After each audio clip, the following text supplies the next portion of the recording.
everybody, Den Haring here. My channel is Fish Den 365. Welcome back.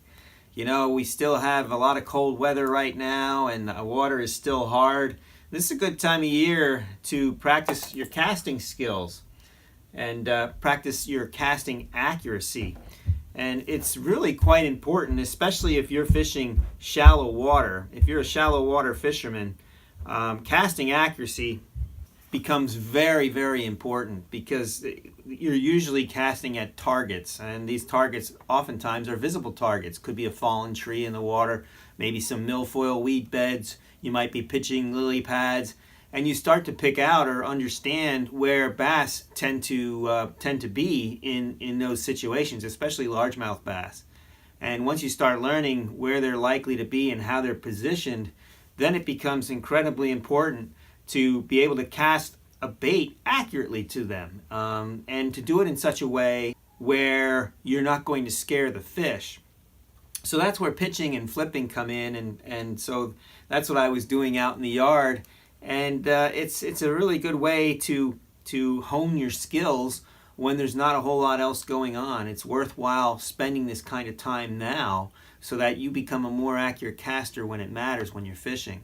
So what I was using today is this little rubber casting practice doojmahiggy. I don't know what you'd call it. It's a little diamond-shaped half ounce. It even says half ounce on it. That's about the weight of a jig or a soft plastic bait that I might be throwing. And it's made of rubber, about the consistency of a super ball. And so it actually bounces if it hits something hard. And there's a reason why I actually wanted it to be that way. So when you're practicing casting in the yard, it's good to have a low target. It's actually good to have like a little frisbee or a plate or maybe a little ring. One of those rings that you throw the lawn darts in would be good. You don't want something very high off the ground. So I used a couple of bowls and a frisbee. The bowls were pretty low to the ground. Anything real high off the ground you don't really want, because you want to practice in such a way where your presentation as it's going out there, as you're pitching or flipping that lure out there, you want it to be actually close to the water as it's going through its trajectory towards its target. And the reason that you want it close to the water is because when you stop it and have it go into its entry point, it can actually enter the water and hardly make a splash at all. And so that's kind of important. Whereas if you had the bait up high off the water when you were pitching, and when it lands in the water, it makes a little bit of a bigger splash. So imagine this. Imagine that you're a fish and you're sitting in a clump of lily pads, and all of a sudden you just see something come right straight down in front of you, and it's someone's jig. You don't become aware of it until you see it in your field and feel it in your field of view. It's almost as if someone's throwing a baseball at you, and you have to decide if you want to get out of the way or catch it. Well, it's similar in that when you throw a vertical bait like a jig or a soft plastic, that could end up going right down in front of that fish's nose. And oftentimes it'll react. We call that a reaction strike, by opening its mouth and sucking the bait in. And so that's where accurate casting comes in. Now, if you make that same cast and the bait is off the water somehow, pretty high off the water, and then it comes crashing into the water and makes a splash, the fish becomes aware of that before it's ever in his field of view. And it might spook them a little bit. It might not. It depends on the situation. Sometimes that attracts fish to the area. It just depends on their mood. But many times it could scare them. And so you want that quieter presentation. And so that's why I like to practice and try and keep the bait low to the ground or low to the water while I'm throwing it. And if I'm throwing this bait into a bowl and it bounces out, it told me that maybe I was a little too high before it entered the bowl in the first place. So it helps to remind me to keep the bait on a lower trajectory as it's going towards its target, if that makes sense.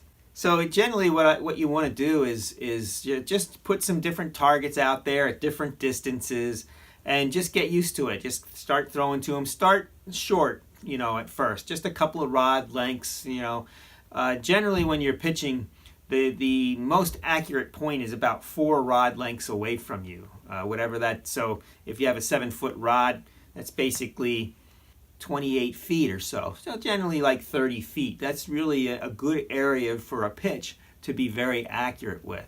And you can pitch longer than that. You can double that length in a pitch.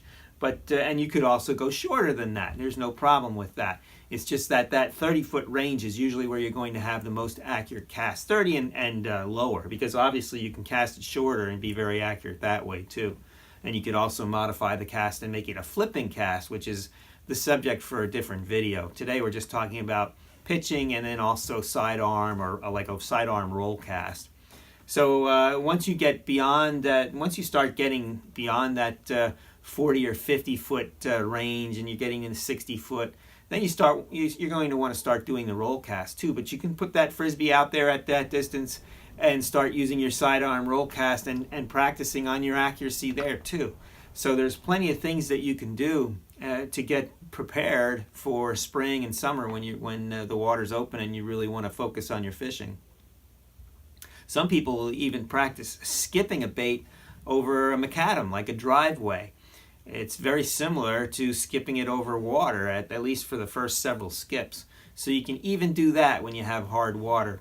And eventually when you get good at this, you want to maybe lengthen, have the targets a little bit farther away from you and try it that way too.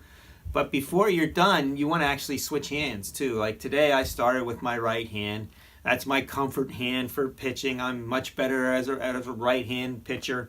But it's good to be able to pitch with your other hand, your left hand. So for me, I have a right hand reel. If I get good enough pitching with my left hand, I don't have to change my hands. I just pitch and I'm ready. I'm right in position.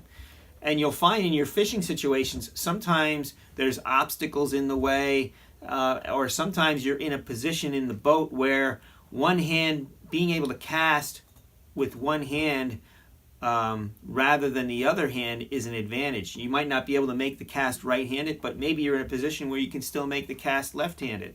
Well, wouldn't it be an advantage if you can cast with both hands fairly accurately? Why not practice? Why not learn how to do that? So usually when I spend some time pitching, I usually spend at least part of that time pitching with my left hand, so I at least become more comfortable with it and get more accurate with my left hand too. These are good things to do, and they'll improve your fishing probably more than most people realize. The casting accuracy, especially in shallow water, becomes extremely important. You want accurate cast and you want quiet entry into the water, quiet presentation. Those two things combined, you're going to get a lot more opportunities to catch fish. It's going to equate into a lot more bites, which means a lot more hook sets and a lot more opportunities to get fish to the boat.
Well, if you thought that was useful and beneficial, hit that like button. Don't forget to subscribe to the channel. Can't wait to get back out on the water myself. Hopefully that'll be soon, and we'll be presenting some videos where we have some fish catches for you. Remember, we're certified Bassified, and may God bless your fishing endeavors. Well, I hope you found this useful and beneficial. If you did, hit that like button. Would you please stop that? What? Please stop. Oh, I have to come down there. Just give me a minute. I'm almost Okay. done. I just have to finish.